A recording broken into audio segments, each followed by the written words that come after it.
orientation video on a 2021 Gulfstream BT Cruiser. I always start at the front, work my way around the side, and then around the back, and come back in the driver or the passenger side. At what point I will stop a video and I will make a second video for interior, but we'll start at the front. Batteries up front, kind of nice to have up front. You know, in case you ever run the chassis battery dead, you can jump it. Washer fluid up front, everybody wants to know where that is because everybody uses it. Transmission fluid dipstick, and not that you can see it very well, but that other little yellow dot down there, that is your oil dipstick. Instead of V10, you got a nice V8 now. It's kind of nice. Oil fill, power steering, brake fluid, and coolant. We got some fuses and other things around here as well. Pretty simple, pretty self-direct. It's pretty nice. Just like any other hood, you have the hood latch here. We'll move around. Tires on this one, I'll always aim people to just inside the door. It's going to give you your tire pressure here, 75 for the front, 65 for the rear. Mirrors on this one are all going to be manual. There's nothing automatic on these at all, or power. Generator exhaust, generator compartment,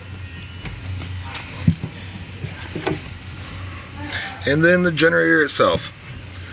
It's a quiet gas, 4,000 watts.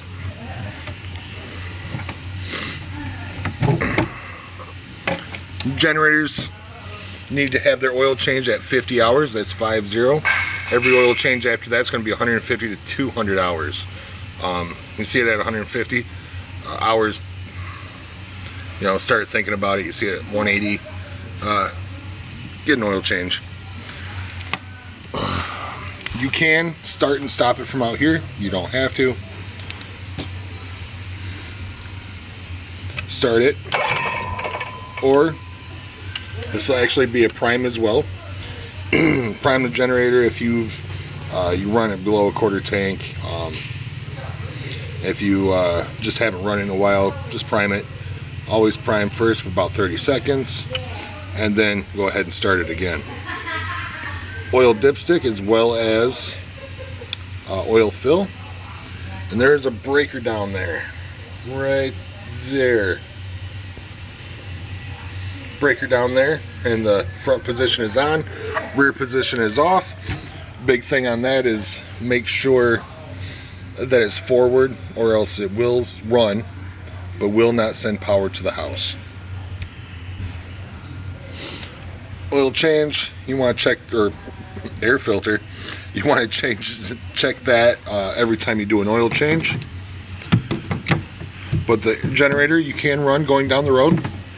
You can run generator going down the road. You can run your air conditioner going down the road with the AC, or with the generator running. It's kind of a nice thing to have, especially if you're in the middle of summer. Great thing to give yourself. Compartment right behind it is going to be your propane. Propane is all the way open or all the way closed, never in between. I'm going to open it now so I can turn on the stove and things, let you see that.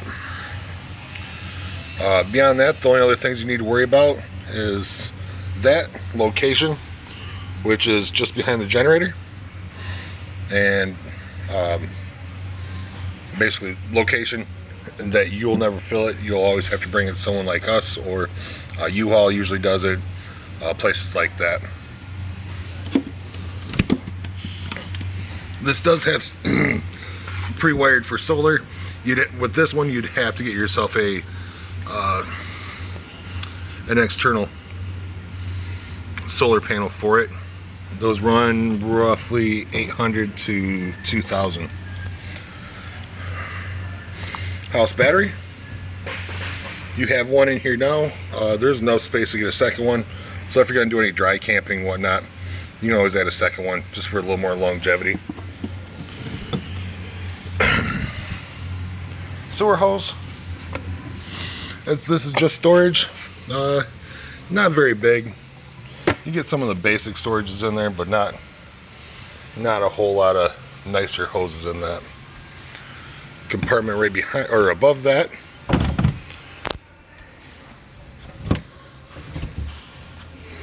You get a 25-foot power cord. This is 30 amp. 30 amp plug.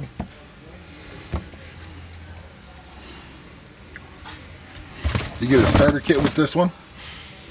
The starter kit's going to come with a 25-foot safe drinking hose, water pressure regulator, 4 rolls of RV marine toilet paper, a 10-foot sewage hose that actually will not fit in that holder, and then 15 drop-ins for your black tank. What you want to do with those is take a 4-gallon bucket or 5-gallon bucket, fill it with about 4 gallons of water, drop one of these in there. They look like Tide Pods, so don't eat them. Put them in the bucket, let it dilute, pour the bucket down the toilet. That's going to do a couple things. It's going to, 1, it's going to deodorize. 2, it's going to break down the solids. And 3, it's going to help get the solids out. That's a big one. And then a 30 amp to 15 amp adapter. You can plug it into your house with your 30 amp cord. Plug that into your 30 amp. And then you can plug it into your house. The big thing with that is do not run your generator, or, well, do not run your air conditioner with that. If you run your air conditioner with it plugged into 110, your normal 110 outlet, you're gonna damage your AC. Even though it may run, it's still doing damage to it. So let's just not do that.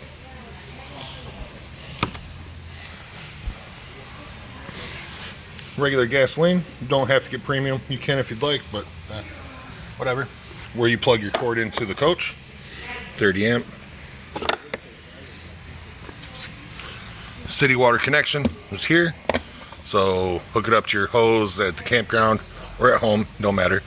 As long as you have pressure going into it, you'll be able to feed your faucets through this. Cable satellite, this is an inlet, so if you get to a campground that has cable, you can plug in there and have that work out pretty well for you. Or else you can get like a tailgater. Those work really well too. So if you want a satellite, you can plug it in yourself here. And then compartment right below that, actually says what's in here already. Sewage holding tank, sewer outlet connect, and wastewater holding. Gray handles, gray tank. Black handles, black tank. You can also tell by the size of the hoses attached to it as well. Always pull the black tank first, let that one drain fully. Once you're done draining the black tank, pull the gray tank and let that one drain. That actually helps clear out any solids that might be in your sewage hose. And just a cap. Make sure that's on, it is required by law. Decent slide out topper.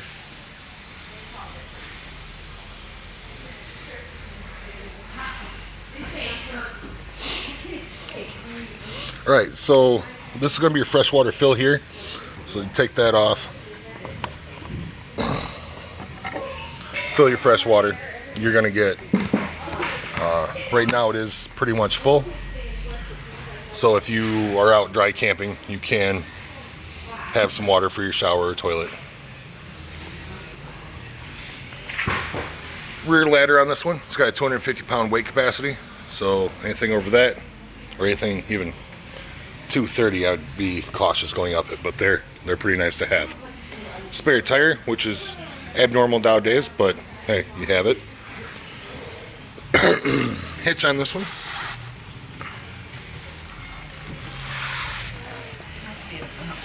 You have 4-way plug and a 7-way plug. They're both here. Kind of nice to have. This has got a 5,000 pound weight towing capacity, 500 pound tongue weight.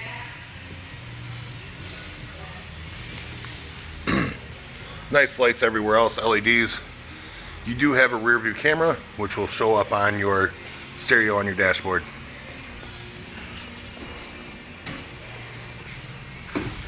Awning. I'll show you how that one functions in a minute. Outside speakers, low point drain. It's going to be for your tanks inside. Hot and cold, not that I can actually get a light in there or show you other than what you can see. I missed this on the other side, but this does have an outside shower. It's got a quick connect. It works kind of like an air chuck. Let me grab that real quick.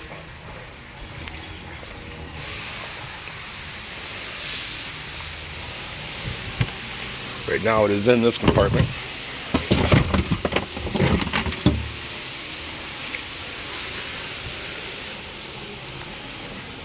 So connection on that.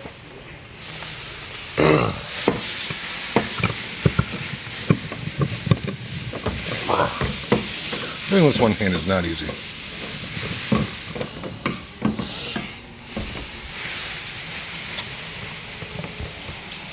See if I have the pump on or not. I don't. Pretty simple. You do have hot and cold, and that works really well. Black tank flush is going to be basically an upside down sprinkler inside your black tank it's going to help rinse out any solids. Hook your normal common household hose up to it. It sprays inside the tank. Big thing with this is you do not want to turn it on and walk away because it will fill the tank. Once it gets done filling the tank, it'll go up to the toilet.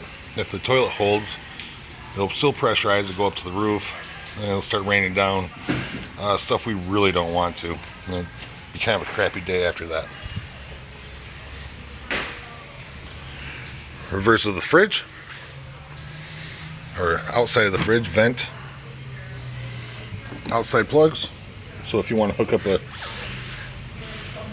TV, coffee pot, you can do that as well. Outside furnace. Big thing with this one is it says it's hot. It gets hot. Don't touch it. You'll be alright. And the first and I believe the only storage compartment in here. And outside speakers.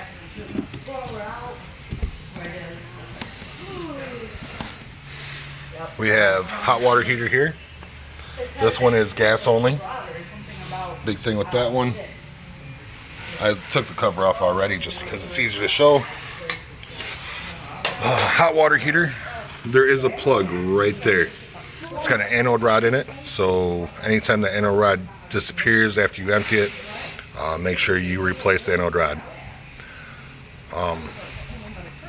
You also want to make sure you empty your hot water heater anytime you're storing it for even a short amount of time, because it does get a little stagnant and starts to smell really bad.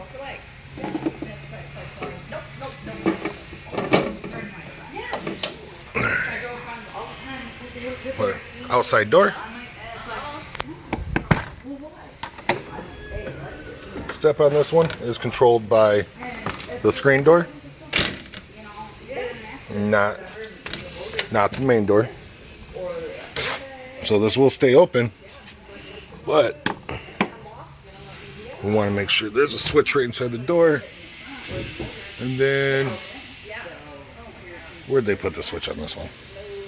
Oh, right next to the battery disconnect. Right there. And now this door, or the step, will go in and out. That off. Or I'm wrong and I'm flipping the wrong switch. Hold on, let me find that. Okay, so I am wrong occasionally. It's not by the screen door, it's by the main door.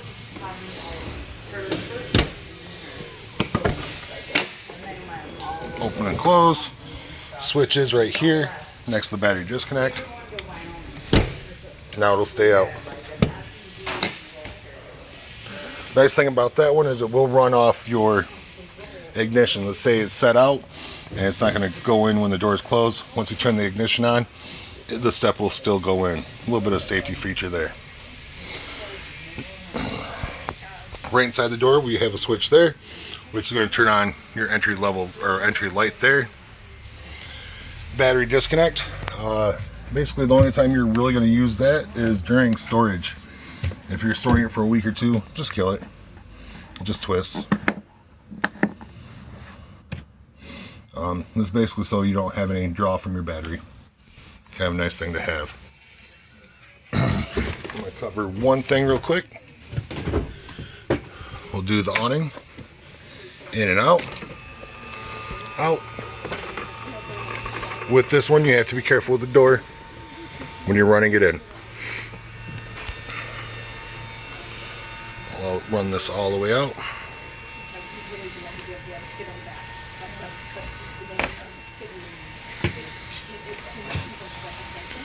Almost. Perfect. Okay. Awning light. It'll be above me here. And then everything else I'm going to start a second video for, just so you have a better breaking point, so you can actually just reference a little easier later on. That's basically the outside. If you have any questions or if something I just didn't cover well or anything like that, just ask for Dave. I will be more than happy to come out and answer questions. Alright, see you in the next video.